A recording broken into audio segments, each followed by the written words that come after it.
Our new camper has a maximum loaded weight limit of 8,250 pounds. Since our new pickup truck has a towing capacity of 12,900 pounds, it's plenty capable of towing our trailer. Or is it? Truck manufacturers love to promote towing capacity, but only models in certain trim levels, equipped with specific options, are capable of the numbers they're claiming. And towing capacity is just one in a series of limits that you need to follow. What about payload, gross vehicle and axle weight ratings for both the truck and the trailer, and gross combined weight rating? How about maximum tongue weight and balancing the load so that 10 to 15% of gross trailer weight is carried on the hitch? Without knowing all your rig's weight limits and actual weights, you'll have no idea if a given tow vehicle is capable of safely towing a particular trailer, or if your rig is properly set up to drive. Because these details can get a little complicated, lots of people are towing trailers with vehicles that aren't actually capable of safely handling them. Today, we'll show you what numbers you need to know and how to get them. We'll share details about our own rig, how we know it's properly sized and balanced, and how you can tell if yours is too. We're also introducing a brand new tool we created to calculate all the numbers for you, and even provide alerts if any of your weights are out of spec.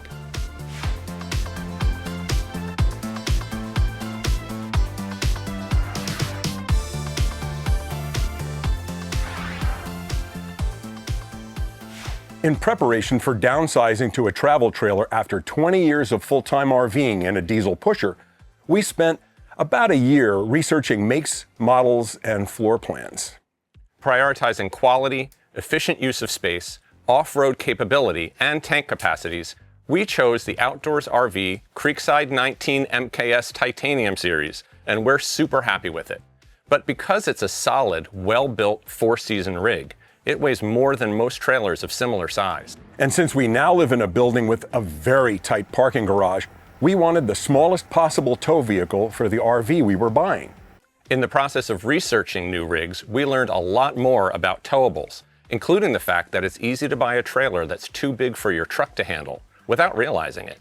Truck manufacturers aren't much help, since they only promote the maximum towing capacity and payload that a model of truck is capable of, even though it's a very specific combination of trim and options that can achieve those numbers. The vast majority of them aren't anywhere near as capable as the advertising claims. And while RV dealers might tell you that a particular trailer is half-ton towable, lots of those trucks simply don't have the capacity. Now, it should go without saying that the receiver, the hitch itself, the ball, and all related towing components have to be rated to handle the load being towed. If you're pulling a 10,000-pound trailer, everything needs to be rated to haul at least that much weight. But today we'll be focusing on towing capacity, payload, and gross vehicle, combined, and axle weight ratings, as well as load balancing and tongue weight. We'll define each of these and explain why they're so important for providing a safe, comfortable towing experience and avoiding the dreaded trailer sway. Even though we're primarily talking about towing with a pickup truck, there are other vehicles that can tow smaller trailers, including many SUVs and even some cars. But even those vehicles have to be rated to meet all of the required towing capacities.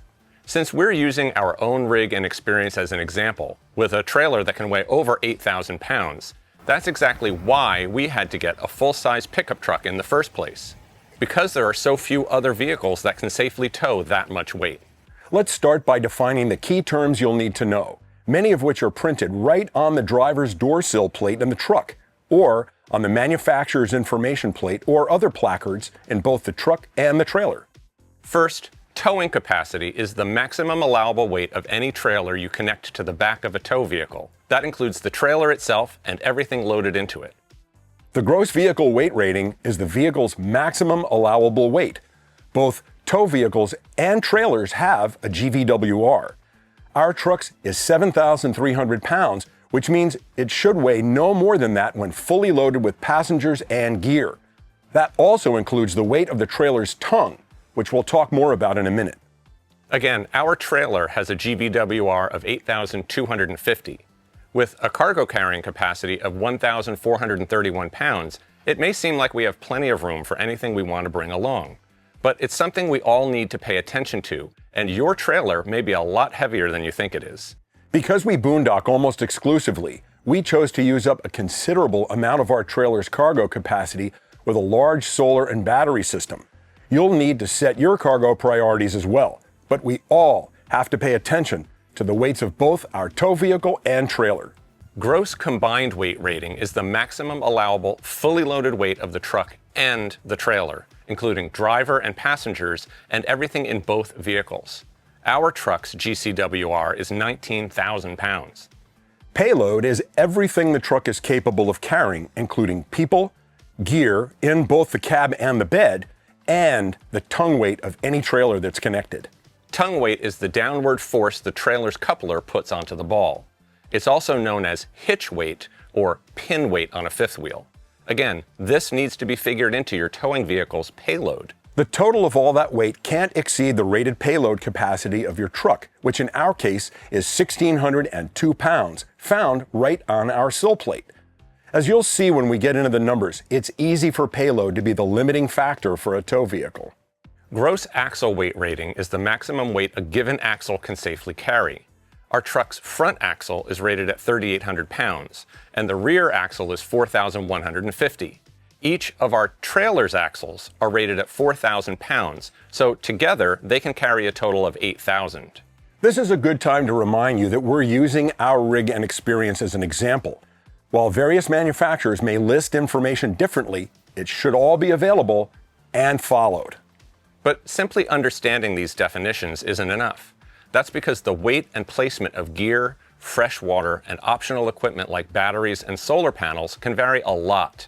So every RV on the road is completely unique.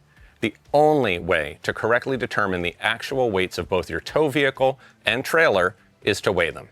So let's talk about weighing a rig. We're going to show you how we weighed ours, what those numbers are, and how we use them. We'll even share a tool that we designed to assemble and calculate all your weights. It's available on our website for free, where you can use it to confirm that your rig isn't overloaded. Of course, there are many different ways to weigh an RV. We'll be using our own experience as an example, but we'll also mention some other options as well. Start by fully loading both your truck and trailer with everything you typically carry. That includes full fuel and propane, all passengers, and all your usual gear, food, and supplies, as well as a full tank of fresh water, but empty black and gray tanks. Since balance can be as important as total weight, load your rig the way you normally do. If you typically carry a portable generator, a spare propane tank, a can of gas, and a motorcycle in the bed of your truck, put it all in there before heading to the scale. And if your kids or pets generally travel with you, bring them along and make getting weighed a family outing. The point is to have your rig loaded as closely as possible to the way it would be when you head out on a camping trip. Depending on the size and configuration of the scale, getting all of the weights you'll need usually requires hitching and unhitching the trailer, as well as doing some calculations with the numbers you get. Again, stay tuned for details on the tool we designed to do all the math for you. Because they're such a popular choice and so widely available, we'll use cat scales as an example. Not that kind of cat scale? No. Sorry, we're talking about the ones typically found at truck stops. Since there's a ton of information out there about how to use the cat scale app, we'll focus on which weights you'll be getting and what to do with those numbers once you have them. As we already mentioned, drive to the scale with both the truck and trailer fully loaded with everything you normally carry. Ideally, try to top up your fresh water and fuel tanks not long before arriving at the scales. This is the exact configuration we tow out into the boonies for extended stays, and it's the most our rig ever weighs. Drive onto the scale, making sure to stop with your truck's front axle on the first weighing pad, the rear axle on the second weighing pad, and the trailer's axle or axles on the third pad. If you have a weight distribution hitch, release the pressure on the spring bars, but leave them in place. This keeps the weight of the bars in their normal position, but disables their weight distributing effect. We'll talk more about weight distribution in a few minutes. With the driver and all passengers still in the truck, get your first 3 weights: the front and rear axles of the truck and the axle or axles on the trailer. If you have a dual axle trailer like we do, cat scales will weigh them both together. We'll talk about ways to get separate trailer axle weights and even individual position weights later in the video. After getting your first 3 weights, if you use a weight distribution hitch, remove the bars and stow them in your trailer. Then drive off the scale and head to an area in the parking lot where you can disconnect the trailer and leave it safely parked for a short time. With everyone still on board, drive the truck back onto the scale, once again stopping with the front tires on the front weighing pad and the rear tires on the second pad. This time you'll be getting a reweigh, which CAT discounts since it's for the same vehicle in the same location on the same day. You'll also be getting only 2 weights this time instead of 3, since you left the trailer behind in the parking lot. Now we have a total of 5 weights from our 2 trips across the scale. But because we use a weight distribution hitch, we opted to go back to the scale one more time. We hook our trailer back up to the truck, this time installing and tensioning the weight distribution bars. We then drive back onto the scale in the same position as before, but this time, the 3 weights we get will allow us to see the effect of our weight distribution system. This third pass is optional, but since you're going to fully reconnect the trailer and drive home anyway, and CAT should still give you a discount for another reweigh, why not get this information while it's available? As we mentioned before, there are other ways to get weights, including at roadside scales in Oregon, where they leave them turned on 24/7 and available for the public to use for free. Another option is to use a professional weighing service, like the Escapee SmartWeigh program or the RV Safety Education Foundation. They have the advantage of providing individual wheel or position weights. Those numbers are important for determining proper tire inflation, particularly for a motorhome. So even if you're just weighing at a CAT scale to confirm that none of your truck and trailer's posted weight limits are exceeded and your rig is properly balanced, you'll still want to get position weights before long. Until you do, the standard recommendation is to set your tire pressures to the maximum rating stamped into the tire sidewall. Tire pressure is such an important topic, we wrote an ebook about it. We'll tell you how to access that at the end of the video, and we'll also include links to both RVSEF and SmartWeigh down below in the video description. So now that we have all these numbers, what do we do with them? Rather than describing the details and calculations, we're going to use the weight and towing calculator that we designed to do it all for us. First, let's enter all of the maximum allowable weight limits from our placards. Starting with the truck, we enter the gross vehicle weight rating, the gross combined weight rating, and the gross axle weight rating for both the front and rear axles. For the trailer, enter the gross vehicle weight rating and the gross axle weight rating. Remember, if you have a single axle trailer, that will just be the GAWR for the one axle. But if you have a dual axle trailer like ours, enter the total weight limit for the 2 axles combined. Then we need to enter the towing and tongue weight limits. For both of these, be sure to look at the maximum ratings for both the truck itself and the hitch, and enter the lower number for each field. Since a chain is only as strong as its weakest link, the lower numbers are your limit. Since our truck has a 12,900 pound towing capacity, but our hitch is only rated to tow 12,000 pounds, that limits our towing capacity to 12,000 pounds. The same is true for tongue weight. Since our truck has a 1,290 pound limit, and our hitch is only rated for 1,200 pounds, we have to use the lower number as our maximum allowable tongue weight. Now that we've entered all of our weight limits, we'll go to the next page to enter our actual weights. Remember, we have 8 weights to enter, but if you don't have a weight distribution hitch, or you opted not to take that third trip over the scales, you'll only have 5 weights. That's okay. We designed the tool to work correctly in both situations. So let's enter our weights in the order we got them. The truck's front and rear axle weights with the trailer attached, the weight of the trailer's axle or axles, and the truck's front and rear axle weights without the trailer attached. If you don't use a weight distribution hitch, or if you have one but opted not to drive onto the scale a third time with the spring bars engaged, check the No, Not Applicable button. If you do have a weight distribution hitch and chose to get that third set of weights with the spring bars in place, click the Yes button. Then enter those 3 weights for the front and rear truck axles and the axle or axles on the trailer. Then click Next to see the results. The tool automatically compares all of the weight limits to the actual weights and also calculates weights that you didn't even get to make sure you haven't exceeded them. For example, you didn't weigh your trailer by itself, but since you weighed your entire rig, then weighed the truck by itself, The calculator subtracts the truck's weight from the total combined weight to provide the trailer's gross weight. We also didn't weigh our trailer's tongue, but again, since our tool calculated the gross weight of the trailer and also knows the weight on the trailer's axles, it subtracts to provide us with the tongue weight. So let's look at our results. You'll see that we're close to some of the limits of our half-ton truck, as we knew we would be. But everything is within spec. One by one, each category shows us how we stand. Our towing capacity, which again is limited to 12,000 pounds by our hitch, has plenty of excess capability. Since we're only towing 8,150 pounds, we could pull a trailer that weighed 3,850 pounds more than ours without exceeding that limit. But keep in mind what we said at the beginning. Towing capacity probably isn't the most likely number you'll exceed, and not the most common reason that so many trucks are overloaded. Payload is a more difficult limit to stay within, which we can see reflected in the next number, the truck's gross vehicle weight. Our truck's GVWR is 7,300 pounds, which is the curb or empty weight plus its payload.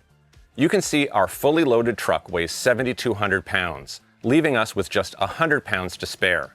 Again, we've chosen to travel with minimal extra gear, using our available weight to enhance boondocking with things like solar panels, batteries, an inverter, and a full tank of fresh water. As we go down the results, we can see that all of our weights are within spec, as each one is flagged with a green check mark and a thumbs up. As we expected when we did our planning, we don't have much extra weight capacity available, but we've loaded our rig with that in mind, and we're within limits across the board. We can see that our trailer's tongue weight falls within the recommended range of 10 to 15%.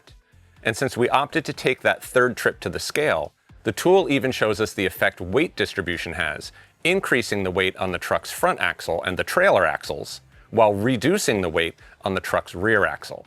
Again, if each weight is in spec, you'll get a green check and a thumbs up. But what if one or more of our weights are over the limit? Let's simulate adding a 350-pound motorcycle into the bed of the truck and see what that does to our numbers.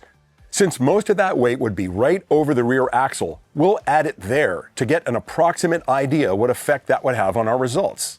We can see that an extra 350 pounds would cause us to exceed our truck's GVWR by 250 pounds, as well as overloading our truck's rear axle. We've designed the tool to automatically warn you about any overweight condition by showing a red warning message as an alert that you've exceeded a particular weight limit. Instead of adding weight into the truck, what if we move some of our heavier gear from the rear of the trailer to the front? That wouldn't change the weight of the trailer, but it would shift the weight so that the axles would be lighter and the tongue would be heavier. Let's say we were able to shift 300 pounds of gear from over the axles to closer up front toward the tongue. We'll simulate that by reducing trailer axle weight by 300 pounds and increasing the truck's rear axle weight by 300, which is where most of that weight would end up. This causes our truck's gross vehicle weight rating to be over by 200 pounds, while also overloading its rear axle. So you can see with the trailer weighing the exact same amount, just moving things around can cause it to be out of balance with too much weight on the tongue. It's now overloaded by 100 pounds and has pushed us above the safe target range of 10 to 15%. And of course, shifting weight to the rear of the trailer can have the opposite effect, pushing us below that range, which would put us at greater risk for trailer sway. Keep in mind that we're so close to some of our limits because we chose to add considerable weight to the front of our rig by installing a large battery bank in our front storage bay. As a result, we have to load the rest of our rig accordingly. Every RVer needs to make the same types of decisions about what gear to install or carry and where to store it based on their own rig, interests, and camping style. So payload is indeed the limiting factor on our truck.